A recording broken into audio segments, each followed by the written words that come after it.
Welcome back to my channel. I am your favorite mother of three, Bougie Vintage, and today's video is Botox, aka Face the Facts, okay? So I got 4 lovely entries today. We love this entry because it's very short. Hey Bo, I've been watching you since I was 16. I'm 22 now. LOL. Gonna try to keep it short and sweet, and you did, so shout out to you, ma'am. So just to give you a background, me and my girl best friend have been friends for 10 plus years and is my son's godmother. Me and my guy best friend have been best friends for 5 years, and our friendship kind of faded when he got a girlfriend and I got a boyfriend. So were y'all really friends though? Like, did you, either you're best friends or you're not. What's the attraction? I talked to his girlfriend, now ex, more than I talked to him. They are also both godparents to my son. So I'm moving soon into a very cheap apartment, and my girl best friend wanted to move with me. From time I told her I'll let her know. Are you from Toronto? Because why you say from time? From time is very Toronto of you. She wants to move because her mom is annoying. My guy best friend and his ex-girlfriend, who is also now my friend, are still living together in her mom's house. So he needs to move, but his job doesn't push enough money to get an apartment in Toronto. Oh, look at that. Look at that. She's from Toronto. And he can't move too far because he has school. Also, his ex, my friend, is asking me to let him move with me because she can't take him anymore. This is problematic. So basically, he has nowhere else to go. Should I let him move with me, or should I let my girl best friend move with me? Or should I say F them both and turn it into a room for my business? Girl, you know I'm always going to say chase the money. Okay, what you mean? Listen, if there's one thing I have learned, not even your own siblings can be good roommates to you, okay? Roommate situation is a no-go. If you can afford it by yourself, girl, don't do a roommate situation. I'm getting to this email pretty late, so you probably already made your decision. I hope you didn't, but like, if it were me, I wouldn't have nobody come living in my house. Been there, done that, won't do it again. I learned my lesson. And if one thing I know about this YouTube thing and me telling my stories and sharing it with y'all, I always said, let me be your condom. Okay? Let me be your condom. Do not do stuff that you have seen me do that has not worked out for me. Okay? And I'm not saying everything, okay? But there's certain situations that are completely avoidable. And like, if you can afford it yourself and you need a room for your business, then you need to prioritize that. Your job is not to take care of other adults. And though you're not taking care of other adults right now, if they move in, that could very well be the case, because people fall in hard times. He could have a job now and tomorrow he don't have a job, and because he's living with you, now you're footing the bill for this grown-ass man. He has to figure it out for himself. He either got to go back to his mama's house or somebody, family member, but it's not you just because you're his best friend and you barely talk to him. What the hell? No. His girlfriend is dead wrong for even asking you. That's number one. Or his ex-girlfriend, whatever. The girl is living in her mom's house, and the mom and her allow the boyfriend to move in. Why is this grown man needing to live in somebody's mama's house? Red flag. Okay, that's number one.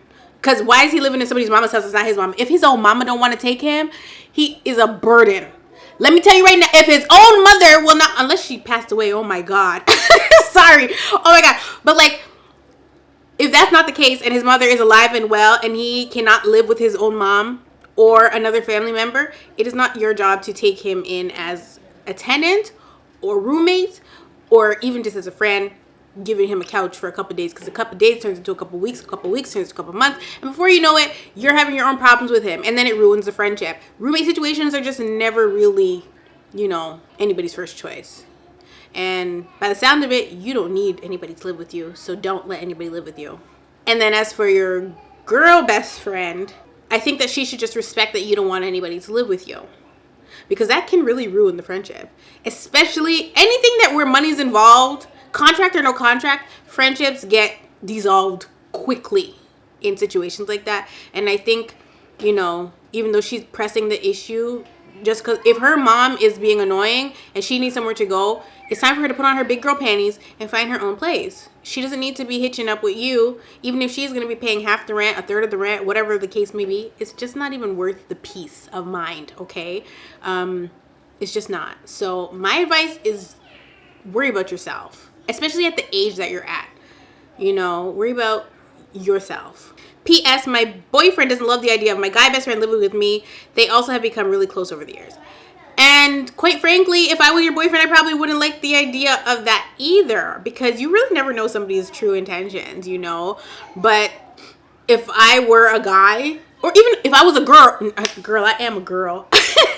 As a woman, if I had a boyfriend and he's telling me he has a female roommate, I might not necessarily find problem with it, but I don't think I would be 100% comfortable with it, because I don't know. It's just not something I'm into, you know. If I'm not the roommate, it's just not given that. And so it's different too if you met this person and they already had a female roommate, and you know you've seen that it's not anything romantic, never was. If like it's just a random person from college, I don't freaking know. Just it depends on the situation, but like I just wouldn't be into that if I was moving into an apartment, or my person was moving into an apartment and they're telling me they're gonna move in their female best friend. Okay, then we can't be together. I'm sorry, we can't be together, because I'm not about to be losing sleep at night thinking that you and the roommate are up to no damn good behind my back. I'm just not. I don't have that much confidence in men. Okay, like I don't. I'm sorry, I don't. So it is what it is. I'm gonna trust you as far as I can throw you. And I'm sorry, but like I'm not bench pressing 280. So like I'm not trusting any man to have a female roommate. And so I don't fault your boyfriend for not, you know, being comfortable with that either. In Toronto especially, girl, it's messy. Okay, it's messy. I'm sorry.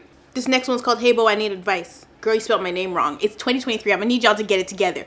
B-O to the E. Okay, not just Bo. Who's Bo? That's giving white male. It's B-O-E, girl. Okay, it has a little bit of flavor to it. There is a trigger warning for the next topic because it deals with very sensitive subjects. So feel free to either fast forward, because there is one more story after this, or click out of the video, girl. But you know I don't want you to click out, because girl, you know I want you to stay for the whole show. Last year, I confronted my ex-stepfather through text about how he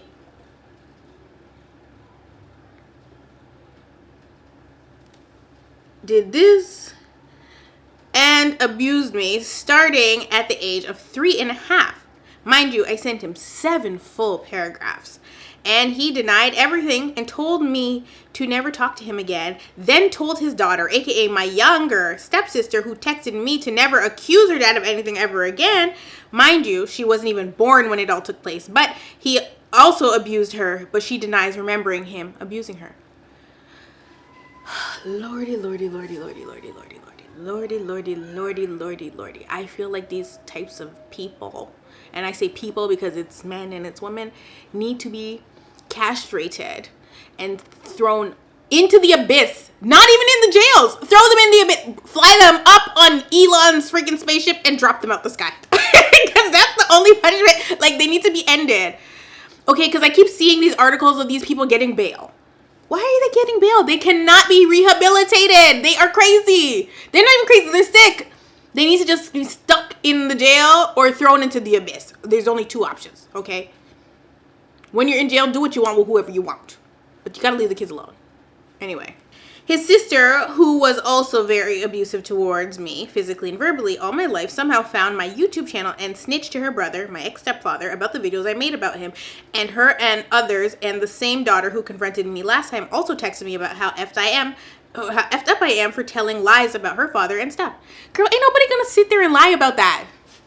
I'm not gonna sit here and lie about my trauma. Like, and how dare you people, knowing he probably did it to y'all too, are sat there lying, telling me that I'm the liar? Girl, ooh, this is triggering. Also texted me about how effed up I am for telling lies about her father and stuff. So then his sister decided to dox me, which has been done to me since I was a teenager, gave him, me, and my husband's home address since he threatened to come intimidate me in my home. Plus, he called my job asking if I was working that day, and my boss told him that they couldn't give any info about workers. So then he made a threat to come to my house and intimidate me. Did you call the authorities? Because I'm pretty sure this is grounds for a restraining order and to at least start documenting in the system that the mother effer is crazy and he needs to stay away from you. Matter of fact, I'm pretty sure with the alleged assault, you can press charges for that. Even though because it started at 3.5, and I don't know when you said it ended, but there's no statute of limitations for that. So you need to go ahead and press those charges. He even said that he went to the police and told him that he can press charges since it's defamation of character and cyberbullying, which makes no sense since I never use names in my story times ever. And that's exactly the thing. And that's why people hate the Storytime YouTubers, because you change names, you change certain things about the story, nothing that's factual, but like you adjust it so that people won't come after you for telling what you're telling. Unless of course you're me, girl. But like, you adjust your story so that even though you are exposing your truth, you're not calling down a firestorm onto yourself. So you will change names so that you cannot be sued. It's called a story time. So you definitely are doing the right thing by doing that. Most of my stories, I use fake names, right? After I confronted my ex-stepfather, he called my mom, threatening to her and stuff. And of course, my mom didn't call the cops on him or anything since, because she's been dealing with his abusive ways all these years, and she ignored the red flags and barely defended me when he abused me, and she allowed him to impregnate her with lots of kids to trap her in the marriage, which was how she ended up marrying him after he did the pull-out method on her, which he knew what he was doing by trapping her into marrying her. Relatable. Interestingly enough, I do watch crime shows. I've always watched crime shows. Now, I saw an article the other day about this therapist saying that if you watch crime shows to relax, or, you know, to calm down, like whatever you use crime shows for, that speaks to something wrong with you, and how you need to be asking yourself why trauma helps you relax. Now, for me, I never watched the crime shows for that reason. It doesn't calm me down. I like to watch it for educational purposes. I like to watch it to see what kind of sickness is going on in the world and how people operate and move. Now, when I was a child, my mom would always watch stuff like Cold Case and like Forensic Files and stuff like that. And any kind of show like that, First 48, all those things, when I was a kid, and it would make me really uncomfortable. I would hide, girl. I was like not even going in the living room. And I sat there like, how is my mom watching this? Like, and I would literally try to, like, if I wanted to be in the same room as her and she's watching it, I would try to like distract myself. I just wanted to be around her, so I would like either put on my music and like do something else while she's watching her show. But as I got older, I realized I liked the shows too. Now, I don't even know if like is the right word, because it's sad in nature. It is traumatic stuff that you're watching. However, I don't watch it to calm down. Like I said, I don't watch it as any kind of, it doesn't make me relax. What it does is allow me to see the world from the evil view, because I don't have that view of the world. I'm very much naive.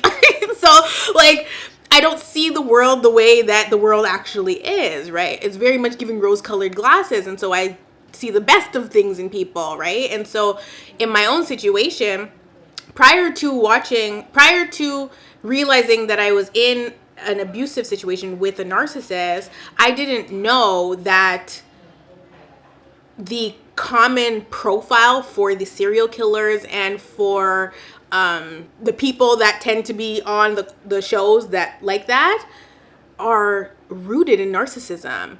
And so it wasn't until after I came out of that situation that I started watching the shows again.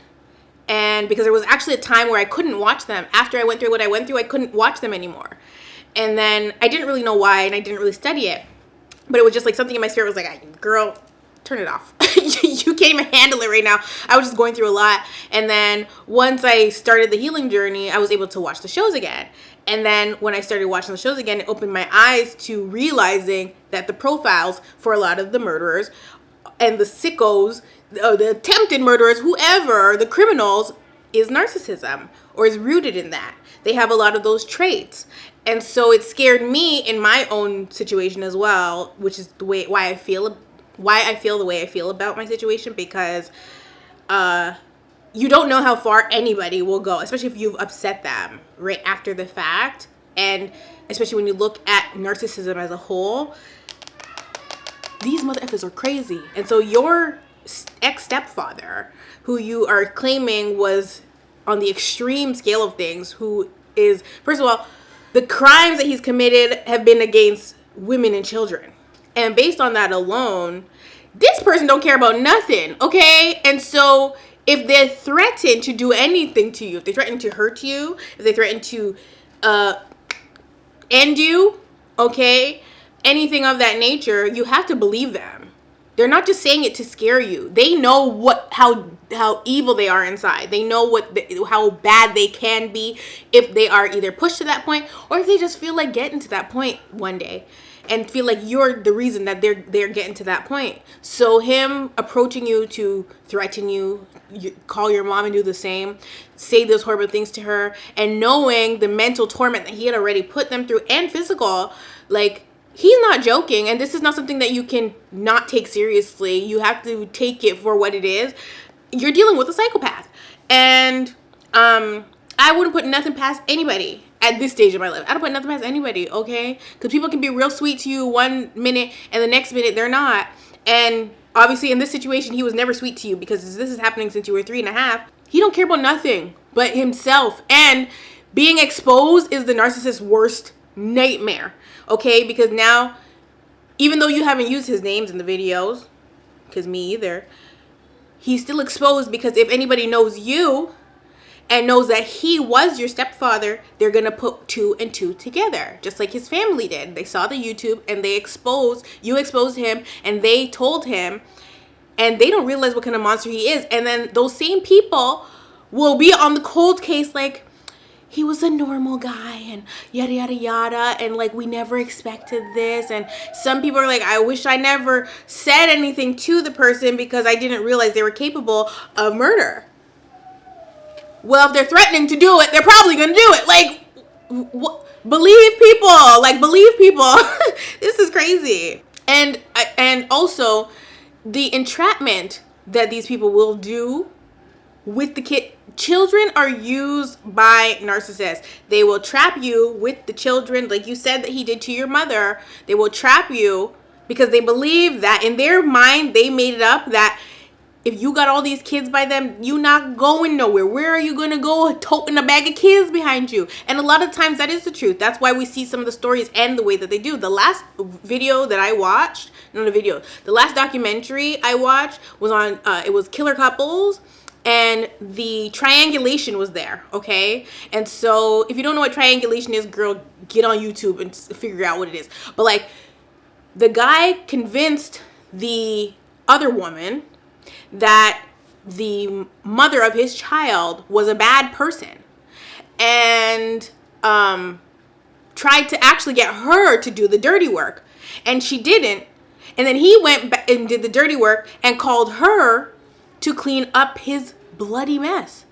And she did. And he held it over her. Okay, because now she's an accomplice, because she was obviously scared of him too, but she was also in love with him. It's a crazy place to be in. And so she's in love with this person and scared of him, obviously, because if he just did this to the mother of his child, who was actually his fiance, and he's over here telling her sweet nothings and telling her how bad of a woman she is to their kid, and she's the abusive one and all these things. And he goes back, but does that make any sense? He's telling this lady that the woman is a bad person, okay? Because he's using the child against the mother.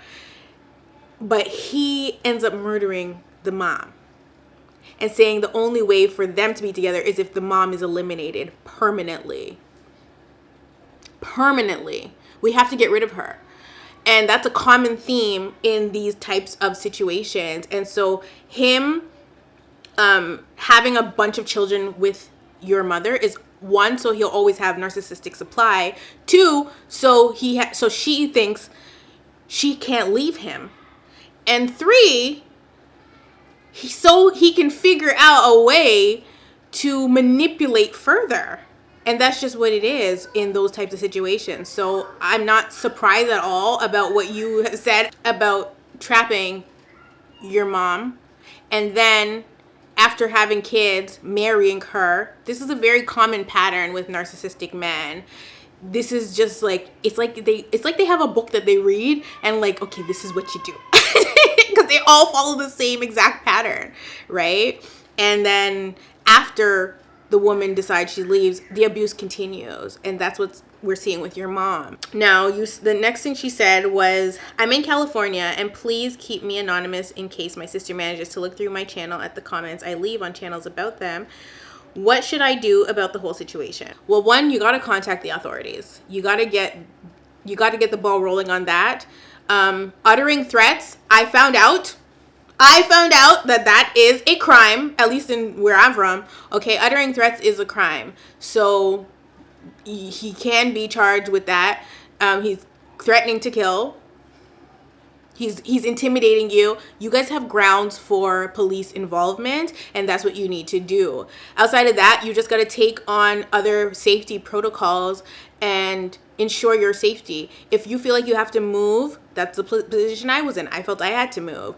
Then you got to move. It is what it is. It sucks to pick up your life and have to go, but you said that you got doxxed and she gave your address to this crazy person. You have no choice but to move, because if he will show up at your house, if he's calling your job, these are unhinged behaviors. Nobody does that. Nobody does that. So nobody that's sane does that. Let me rephrase. So you have to ensure your safety. And if that means even moving out of state, then that's what you do. You know, sometimes these situations happen so that you will do what's in God's will for you. Maybe your life is not supposed to be in California right now and God needs you to go elsewhere. And the only way he's going to get you to do that is if there's something nagging at you or gnawing at you to get you to that place and into your purpose. And so based on you telling these stories alone and being a survivor of what you've been through, I already know that a part of your purpose is to share and enlighten others. And I'm in the same position, so I can understand you on that level. And it's a hard position to be in, let me tell you. Okay, it's hard to be in that position, but you're here for a reason and you have to know that and walk in that. And so don't be afraid to pick up and move, because it's you and your husband, and the last thing you want it to be is you, your husband, and your child, you know, running from this crazy man. So you have to relocate to where he doesn't know where you are, and also where your other family members don't know where you are. You need to get into a safe spot, and also move your mother if you can, or get your mom to move, because that man cannot know where anybody that you love resides. As for your little sister, it's unfortunate, but people cope with trauma in different ways, and you can't force on her, you know, what you know about the situation between her and her father. She doesn't want to look at him that way, but maybe one day when she's older she will remember it. There's something about the trauma that comes back to you. It rushes back to you, and you cannot ignore it after a certain point, and she's just not at that point yet, and you're just unfortunately gonna have to respect that and allow her to go through her life processes so that she can get to that point and confront the issue head on.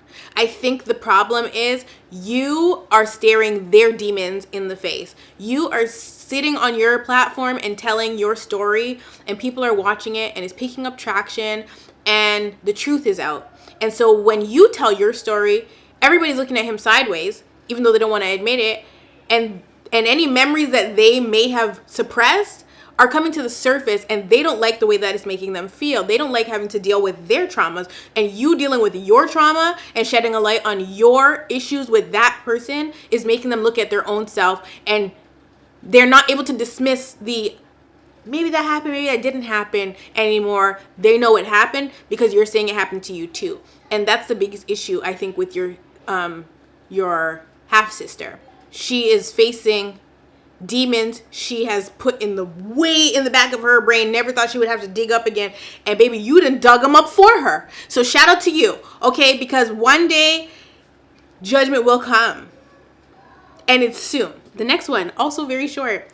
Hey girl, I've been watching your videos since high school, and I'm incredibly proud of you and how far you've come. Thank you very much. Hope the little ones are doing well. And they are. I'll try to not make this too long, but basically my father brought me to England with him at 9. I had to leave everything and everyone I know in Jamaica, my mother, my siblings, etc. The moment I turned 16, I was told I had to work and buy all my essentials, as I'm not a kid. Is he also Jamaican? Because I feel like in Caribbean households, and like even a lot of black households, this is like textbook, you know. Not for me, girl. it wasn't really until I thought that I was a woman that my mom was like, you gotta pay. Okay, you gotta pay to stay. Okay, but she never was like, you gotta pay or you gotta move out. Or you at 16 telling me, imagine my mom at 16 telling me I gotta buy my own pads. Ma'am, my coochie just started working. Okay, like what do you mean I gotta buy my own pads? Like, no, absolutely not. Especially because I did not ask to come here. Like, that's the thing with me and my kids. When my kids are older and they have needs that need to be met, who is going to meet them but me? Me, okay? Because if my child needs something, it's my job to provide it for them as I brought them here. Is that not the case? Like, I'm confused by some of these older mentalities. Like, why do you feel that way? I didn't ask to come here. I was having a good old time swimming around in a nutsack. I didn't ask to come here. And you're going to tell me I got to buy my own essentials? Like, I get it's expensive and it's hard, but you were the one that decided to lay down, ma'am, sir, whoever. Like, you were the one that decided to lay down and bust it wide open. I came out of it, but, like, I didn't ask to come. So, what do you mean I got to buy my own essentials? Jail. Immediately jail for your dad. Anyway, mind you, I was in college, 16 to 18, and then I went to university from 18 to 21, and now I'm 22. By 17, I had 2 part-time jobs and juggling my college work just to buy everything and occasionally give him money. I'm gonna need... Maybe he don't think you're his. Maybe you need to, like, do a DNA test. Like, because what is this? Everything went to poop when I turned 18 and finally was able to claim loans from the government to finance my living. Single parent, so I had the maximum. My father immediately demanded rent. See, this is why you can't be letting people know your business, whether it's your own pappy or your mom or whoever. They can't be knowing your business because they're going to start saying that they're entitled to money that they're not entitled to. He immediately demanded rent to pay half of his bills and wanted other loans. It's given he wants a sugar mama or a girlfriend, but that is not you. It's gonna make me so mad. This is making me angry. And he wanted other loans. So his credit is shot and he's trying to make your credit shot too? Is that what it's giving? Like, he asked me for $1,000 to clear his debt. You see? First of all, if y'all don't believe I got the spirit of discernment, if y'all don't believe I got the spirit of discernment, $1,000 to clear his debt? Sir, didn't nobody tell you to rack up $1,000 debt? And then if he is an N-word or not, okay, narcissist, he will put the blame on her for the $1,000 debt and say, I had to do this and this and this for you, and that's why I have $1,000 debt. Why am I sounding like Trump? No, literally. Sir, what is going on? You know what? I can't. Jail. I was dealing with the death of my cousin. So he needed $1,000 to clear his debt while she was dealing with the death of her cousin on her mom's side. Not once did he console me. He's definitely not an empath. He's definitely not an empath. I ended up paying that and part of the funeral in which I couldn't attend. Girl, how come you pay for part of the funeral? Okay. I know it's your cousin, but why are you paying for part of the funeral? It looks like everybody's turning to you. Girl, I don't like this. This went on throughout the years. He even threatened to kick me out if I didn't pay him, as it's his house and his rules. At 18/19, he wouldn't allow me to go out and have fun despite me abiding by his rules and paying his bills. I poop you not. I ended up giving him over $3,000 to $4,000 that I will never see again in just 1 year. Okay, the boundaries. We need boundaries here. Because if you're paying rent at his place, why wouldn't you just move out and pay rent elsewhere? Because then what are you going to do, Dad? What are you going to do then, Dad? Like, what is going on? If you treat me like crap, I'm out. And that's just the new mentality I've adapted. Okay, it took me a while to get there, girl, but I'm there. So, like, if you treat me like crap, I'm completely out. So I don't care if you're my dad. I don't care if you're my mom. I don't care who you are, baby. I don't care if you're the Pope. If you treat me like crap, I'm out. What is going on? Anyway, the last straw was when my mother had a stroke and he demanded I pay either $2,000 to get her here to England or $3,000 for the papers. Mind you, I paid for the marriage license, venue, and her dresses, which was surprisingly expensive. Not really, but yeah. I said no, and the rest is history. I had to live with my boyfriend's family after my dad kicked me out. I guess my question is, was I an asshole for not paying? No. What? No. Absolutely not. Absolutely not. Absolutely not. You know what's so crazy? I got two parents, obviously. I didn't get here through immaculate conception, though that is what I would like to believe. My mom has never asked me for $1. And obviously that's because she doesn't have to, right? And even if she did have to, she never has. And but she's been a good mom to me. Great mom. Girl, unmatched. Okay, unmatched. My mom is unmatched, okay? And so she's never asked me for a red cent. And so I will freely always give it to her till my dying breath, okay? Whichever one of us leaves here first, okay? Like, I will always give to my mom. Because she deserves, you know. As for my other parent, I wouldn't give him 3 cents. I wouldn't give him anything. Granted, our situations are not similar, your situation and my situation, but like if my parent ever came to me and said, hey, I need some money, I would not fork it up. And that's based on how I've been treated, and that's on period. And so when I look at your situation, that's the only similarity. All I see is that you were not treated well as his child, and you could never be an asshole for not giving your parent money when your parent was supposed to be taking care of you. Oh my, how the tables turn, okay? Because he's supposed to be taking care of you, and he's telling you you need to do this and you need that. He's bullying you out of your money that you have to pay back. You are getting money from the government to pay for your schooling and stuff, and your father is taking it to do what with? Make it make sense. Demanding money from you? Are you a freaking dictator, sir? Like, why are you demanding money from me? And when I say no, set a boundary, you're kicking me out?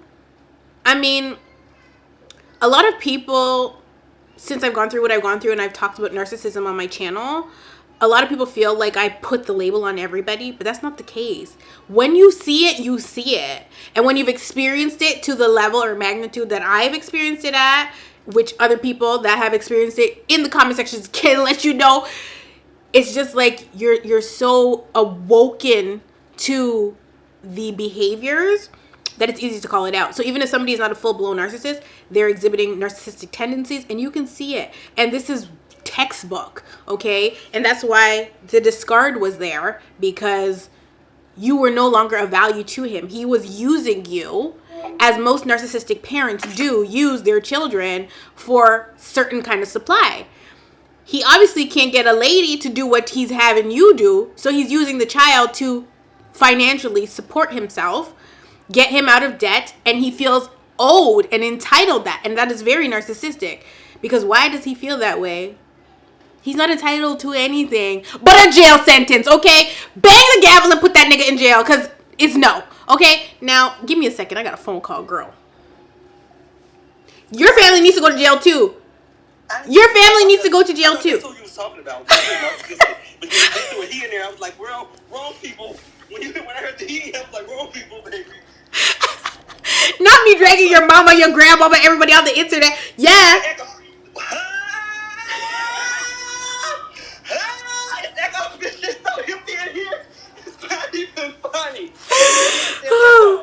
Sir, what's going on? And I'm not hitting the street with 4 bags in a fucking Samsung TV, bitch. I tell you something. The Samsung TV is crazy. But you know what I love? I love that despite the craziness, you're still in really good spirits, even though you're drinking that thing like you are stressed, like it's a cigarette, baby. I just can't. It's a black and mild. You calling me while I'm filming Face the Facts is so crazy. Like, really. So, long story short, girl, you would never be the asshole, okay? I'm banging the gavel and sending your dad to jail. Because who does that? Do not have kids. Tell these men to stop having kids. And some of these women. Y'all don't deserve children, okay? Y'all do not deserve. You don't. Because how could you have a child and carry on so? Like, what? No. You're not entitled to anything. Period. If you are a parent and you believe that you have entitlement to anything that your child does or is doing, or any monies, you don't. Newsflash, you don't. Okay? Now, should your child decide that you are entitled because you're a good parent and have been a good parent, Angela Bassett did the thing with them, girl, if you did the thing and your kid decides they're going to be your good karma, then that's a different story. But if you were a crappy parent, you're not entitled to anything but jail time. Let me tell you. And I'm not sorry for saying it. I know a few people that need to be in jail. Okay? A few. Anyway. Okay, so that last one was actually really long, so I'm not going to get to the other one. In fact, I read it, and it's actually something that I don't really want to give advice for on my channel, so I'm going to just email her back, and we're just going to chop it up via email. And some stories are like that, you know, some stories I don't want to talk about or can't talk about on my channel. But if you do want advice, the email is facingthefacts@gmail.com. I hope to hear from you guys soon. I love you all so much. God bless you, and I will see you in the next one.